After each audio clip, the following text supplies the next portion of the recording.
Bonjour, bienvenue sur ma chaîne, me revoilà de retour. Alors, je crois que j'en suis là même au quatrième volet là maintenant. Ouais, ça fait 4 vidéos sur le sujet.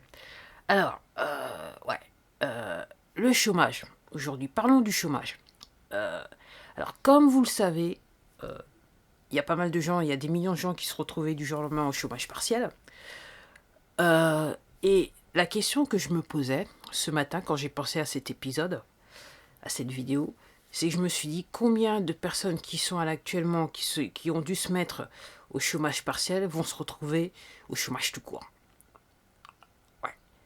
Plus encore, toutes les personnes qui, quand l'activité va reprendre et qui étaient peut-être en situation de télétravail, euh, vont se retrouver au chômage tout court. Alors, pourquoi j'ai dit ça? C'est que, alors, comme vous le savez, si vous êtes abonné à ma chaîne, moi-même je suis auto-entrepreneur, j'ai une réellement petite activité, mais ce qu'il faut se rendre compte, et c'est peut-être quelque chose qu'on ne se rend pas forcément compte quand on est salarié, c'est que, entre guillemets, la plupart des entreprises, elles ne fonctionnent pas avec une trésorerie, c'est-à-dire des liquidités qui sont énormes. Certaines, elles ont quelques mois, ou certaines moins d'un mois. Et en fait, la plupart des entreprises, elles sont obligées de quand même comment se reposer sur les banques, c'est-à-dire vivre grâce aux emprunts accordés par les banques à des taux, je dirais, à des taux, voilà, à certains taux. Donc en gros, si vous êtes une grande entreprise, ça va normalement pas poser un grand problème.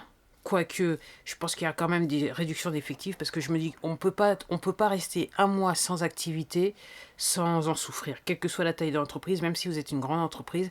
Et encore une fois, les entreprises qui ont d'extrême, enfin je dirais une extrême trésorerie, c'est-à-dire qu'ils ont beaucoup d'argent en banque, euh, c'est réellement un petit pourcentage, c'est quasiment des unicornes. La plupart des entreprises, elles fonctionnent sur des emprunts, des prêts. Alors, quand vous êtes une petite entreprise, je ne vous parle même pas.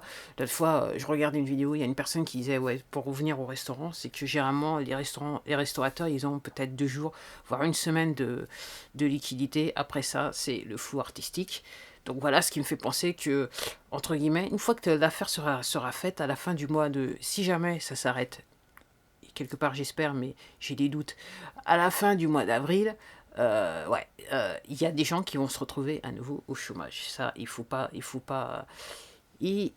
se leurrer. Donc là, la situation va pas s'améliorer parce que ça prendra un petit peu de temps pour que la consommation des ménages revienne à un niveau proche de ce qu'elle était. Je dis bien un niveau proche de ce qu'elle était.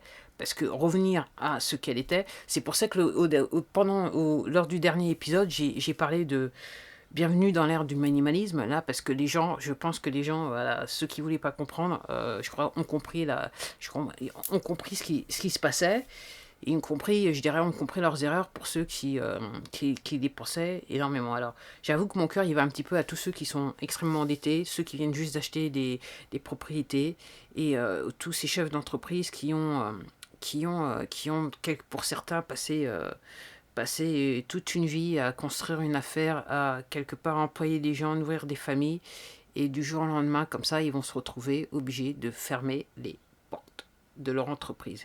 C'est un truc de ouf. Alors, dans tout ça aussi, par rapport au chômage, je le rappelle, parce que moi, dans les faits, je suis chômeur en fin de droit avec une activité.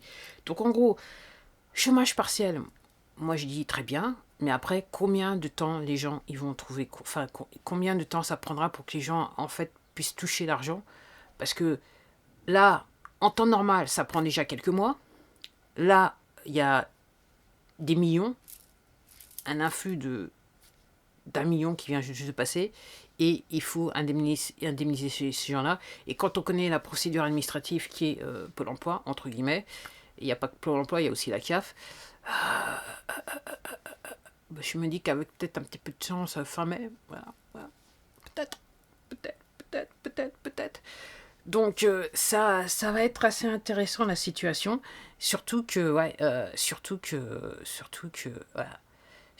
la consommation, elle va pas revenir tout de suite, parce que tout simplement, les gens, ils ont plus d'argent. Alors effectivement, il y a les exceptions à la règle. Comme je dis, pour moi, il y a deux groupes, ceux qui sont dans les minima sociaux, les retraités, d'une part, Et à l'extrême, pour moi, il y a les gens qui sont riches, qui ont des, voilà, qui ont des fortunes, qui, voilà, et voilà, pour qui l'argent coule à flot tout le long de l'année. Donc c'est pas une petite crise c'est pas une, entre guillemets, je dis une petite crise, c'est pas ce genre de choses qui va, entre guillemets. Alors ça aura bien un impact sur leur fortune, mais c'est pas un impact qui fera que ça va drastiquement changer leur style de vie.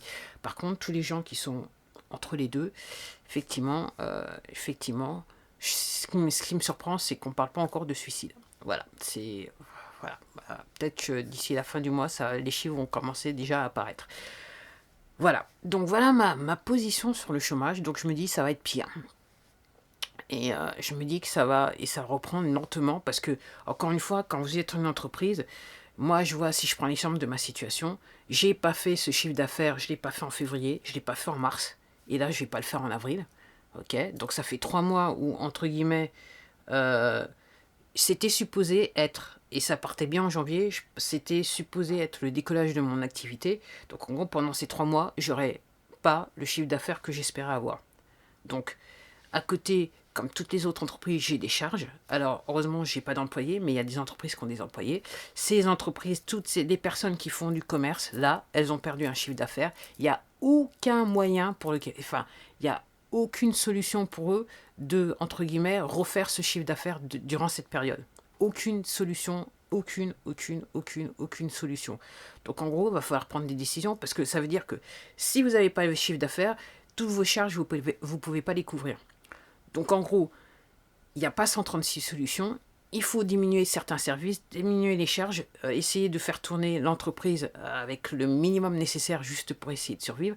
Et comme ce que je suis en train de dire, ce que je disais il y a quelques minutes de ça, il y a des entreprises qui ne vont pas pouvoir faire, donc ça va être, on ferme les portes, aussi simple que ça. Alors vous allez me dire, ouais, il y a bien les prêts bancaires, mais effectivement, il y a un petit truc, je ne sais pas si vous avez regardé, mais moi, vu ma situation, j'étais obligé de regarder. Quand j'ai été voir sur le site du gouvernement, donc les impôts, pour voir comment, effectivement, quel genre d'entreprise, même les petites activités, ils étaient prêts à les indemniser, c'était marqué. Alors au début, c'était 60% du chiffre d'affaires, si vous avez perdu 70% du chiffre d'affaires.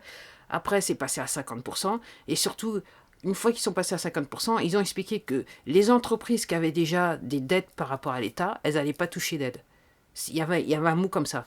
Et je me dis, c'est un truc de fou. C'est un truc qui a été quelque part, c'était imposé par l'État. Et je me dis que c'est pas normal de faire ça, quoi. Enfin, voilà. Bref, tout ça pour vous dire que, quelque part, on n'est pas sorti de l'auberge, mais il faut rester optimiste. Ben voilà, donc voilà ma vision du chômage. Donc ça va augmenter, ça va être intéressant à vivre. Et je pense que ouais, il y a des gens qui vont pas pouvoir supporter parce que voilà, quand vous avez travaillé toute une vie et que vous vous disiez ok, je suis bien là maintenant, et soudainement il y a un truc comme ça qui vous tombe sur la tête, et entre guillemets, parce que vous êtes salarié, vous voyez pas aucune solution pour vous sortir, vous pouvez plus faire appel aux banques pour des crédits. Et encore une fois, ouais, je crois que je vais faire un volet sur ça, l'histoire des crédits, parce qu'il se passe des trucs là et je me dis au secours, au secours, au secours. Je me dis, au regard de la situation actuelle, tant que vous n'avez pas repris votre emploi, moi, le conseil que je peux vous donner, c'est n'allez pas faire une demande de crédit. N'allez pas faire une demande de crédit, tout particulièrement si vous êtes propriétaire. C'est un peu bizarre ce que je suis en train de vous dire, mais je ne sais pas si je vais faire du coup, je ne sais pas si demain je ferai un petit volet sur ça. Enfin, on verra. C'est pas un bon plan. À mon avis, c'est pas un bon plan parce que ce que je vous dis, à mon avis, quand l'affaire va se terminer, il y aura encore plus de chômeurs, et je sais pas si vous allez peut-être pas, si vous êtes en chômage partiel, il se peut que vous soyez en chômage total. Bon, je m'arrête là. Je vais voir si demain, vu que j'en ai parlé, je sais pas si demain je vais faire, je vais parler de ce sujet demain. En attendant, je vous remercie de m'avoir regardé. Ouais, voilà ce qui se passe quand vous lisez beaucoup de bouquins sur l'économie, sur comment créer des commerces, quand vous intéressez à la sociologie, la psychologie. Et voilà ce qui se passe. Vous vous retrouvez dans une situation, et tout simplement, c'est curieux parce que après avoir passé, je dirais, des mois à rien comprendre au niveau de l'économie, à essayer de comprendre comment marcher, j'avais du mal à comprendre. Là, je me dis, bah en fait, j'ai pas perdu mon temps parce que maintenant, quand je regarde des vidéos sur le sujet, je comprends tout. Et c'est ce qui me pousse, entre guillemets, à faire ces vidéos. Bah voilà, c'était tout pour moi. Je vous remercie de m'avoir regardé et je vous dis à la prochaine vidéo. Mais en attendant, prenez bien soin de vous et surtout, prenez pas de risques. Au revoir.